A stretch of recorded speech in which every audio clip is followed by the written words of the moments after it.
আমরা প্রতিদ্বন্দ্বী প্রার্থীগুলো পরস্পরের ভিতরে প্রতিদ্বন্দ্বিতা করব, কিন্তু প্রতিহিংসা করব না, শত্রুতা করব না।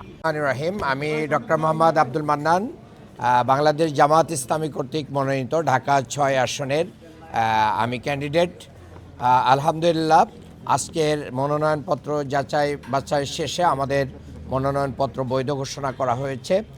আমরা ঢাকা ৬-এর সকল জনগণের প্রতি কৃতজ্ঞতা জানাচ্ছি। তারা সবসময় আমাদের পাশে ছিলেন।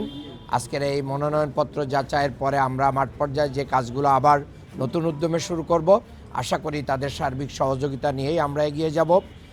নির্বাচন রিটার্নিং অফিসারের কার্যালয় থেকে আমাদেরকে যে গাইডলাইনগুলো দেওয়া হয়েছে, আশা করি যে আচরণবিধি মেনটেন করার ব্যাপারে রাজনৈতিক দলগুলো আমরা সবাই যে নিশ্চয়তা দিয়েছি, এটা মাঠ পর্যায়ে মেনটেন করার চেষ্টা করব ইনশাআল্লাহ।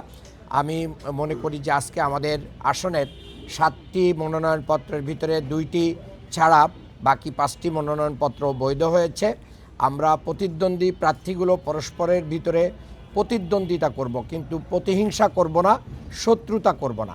আমরা এবারের নির্বাচনকে যেহেতু ফ্যাসিস্ট হাসিনার বিদায়ের পরে একটি সুন্দর নির্বাচনের আশায় জাতি অপেক্ষা করছে, সেখানে কালো টাকা, পেশিশক্তি এবং অন্য কোনো ধরনের সন্ত্রাসকে আমরা না করব।